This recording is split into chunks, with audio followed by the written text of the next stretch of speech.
Hello and welcome to this video for the particle systems. We will talk about Shuriken, which is Unity's inbuilt particle system.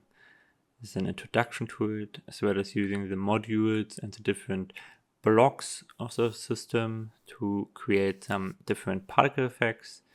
Throughout the video class, you will be getting more comfortable with these. We will be starting on the first couple tests and practices. So let's get to it.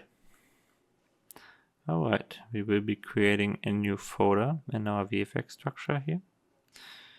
And we will name this Scene 03 Particle Systems. Getting in here. Alright, and just create a new scene and save this one out. And Scene 03. Alright, let's get rid of the turned off objects. And now, how do we create a particle system? First of all, save the scene. And we go under game objects, creating a particle system creates the particle system with transforms corresponding to our view. Right, if we move the camera slightly, do this again. Alright, as you see, the one in the back stopped. So why is that? It's just not simulating anymore. So a way to fix that would be parenting them together, or creating a new object, empty game object, and assigning the particle system to it.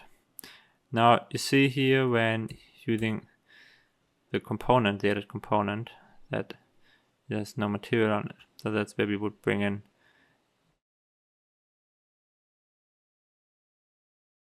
okay, but let's first try to walk before we are running. So here we have the default Unity particle system. Let's just reset that all together. In the transforms, you see now the particles are moving forward. Before they were moving upward. So by giving it a -90 local rotation, you will see, okay, they're moving upward now. So let's see some of the modules and settings that we have. These are all in the Unity API covered. However, in the manuals, there's not everything being talked about. So a way to demonstrate these better will be using a brand new material. Underline VFX. Let's go with a spark. And we use our Colosso Alpha shader. And we are going to use, let's use this little dot here. Okay. Drag and drop it onto the particle system for immediate update. Otherwise, under the render module, you have the material input here. So if you drag and drop it in here, that also works. Alright. So let's see what's going on. So the particles are being spawned as a 3D object. So when we are looking at these, you see, okay, these are all on a quad with two triangles. These are transparent objects. That means you can see through some of them, as you see here. So that comes with the overall emitter. So this is the system, and this is a particle emitter, and that one has a duration of 5. That means if I turn off looping, which is turned on by default, and if I just check out now what's happening here, it's running for 5 seconds, and then it's not emitting any new particles. However, it stays active all the way until the particles completely died out. That makes sense, right? So it emits for 5 seconds, and the last particle that's emitted at the last the last couple seconds, milliseconds, lives the last 5 seconds. So it stops completely at 10.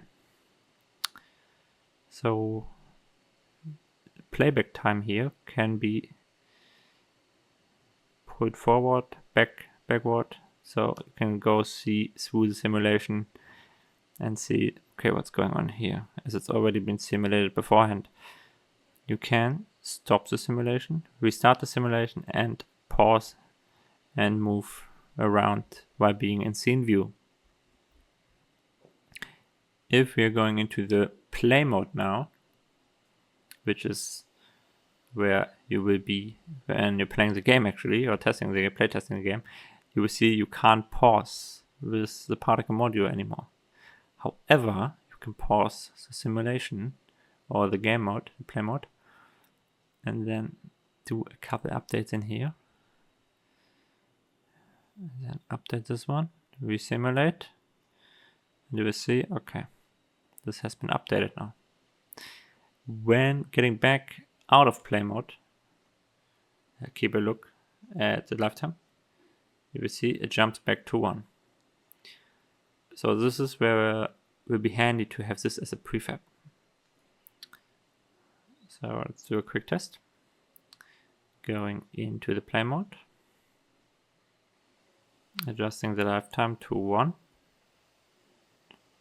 and changing the duration to 2, for example, and dragging it into our folder structure. Now it's created as a prefab. Getting out of play mode, we have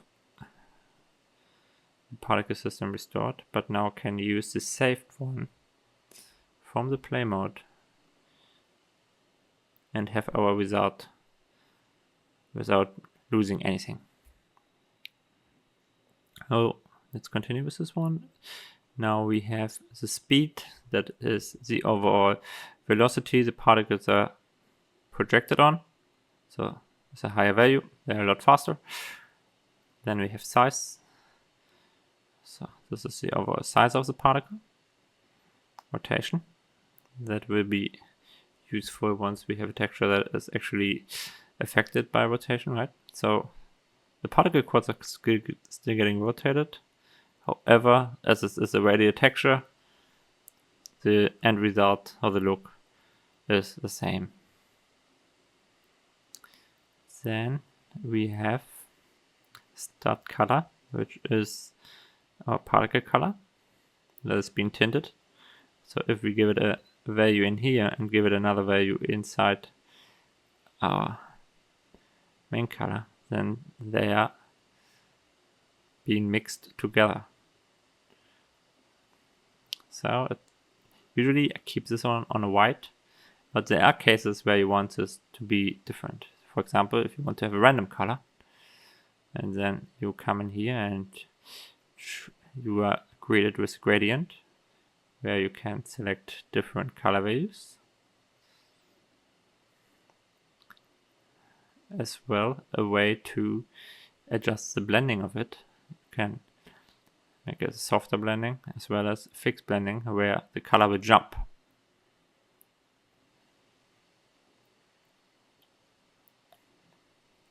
As you see, there are also these little arrows just next to the values. That means you can, for example, use constant value, a curve, 2 constants or 2 curves. So most of the time you'll find yourself using the constant, while it's definitely useful to use a bit of randomization between them. Let's say between 0.4 and 1.5. And that will end up having some particles smaller while others are being bigger. So let's just adjust that a little bit here. Oh, actually, sorry, this is the lifetime. Got myself confused here for a moment. So, okay. Now they have different size. Speed, bring that back up to 15. And now they're different in size. For lifetime, same game. Some are living longer, while others having a shorter lifespan. the lifetime is independent to the duration. So this one could be even longer than the actual duration. The duration is simply just the emission time. Right? See, they live now longer than 2 seconds. The emission stopped completely, and here they go, little balloons. Okay. Then we have gravity physics. Pretty much never need to touch this in a 3D environment with Unity Universal Render Pipeline. 3D render pipeline. Then we have a little bit of gravity. Usually you want to have it to a value like that, right? Or actual physics, if I'm not completely wrong. And then we can tweak this however you like. However, gravity is pretty much dependent on FPS. So if you have some frame rate drop rates, this one will result in funky results, which you don't want. More of that in the performance optimization video. Then we have simulation speed is the overall speed the simulation is happening. So playback speed, if this is 2, it's double the time, 5. Right. So this is pretty much the same. If you bump this up, then you see what's going on here. It's double the simulation speed. So if you find out, okay, actually your effect is not punchy enough, then we would come in here and adjust this value. We will do that in some of our examples. Then we have the simulation space, local and world. So if particles are on world, they completely disregard any direct changes as well as rotation, right? But I do another thing now. So when I have it on rate over distance, that means the emission rate over distance. If I have this one going on, then I can spawn these particles and they won't be affected by the tweaks to the transforms. So to demonstrate this better, if I'm spawning these and then dragging them along, I drag all particles with them and they all respond to the local offsets. So having this on world gives it a bit of a trail, doesn't it? So usually you want to have spark effects, some smoke on 0 on world space.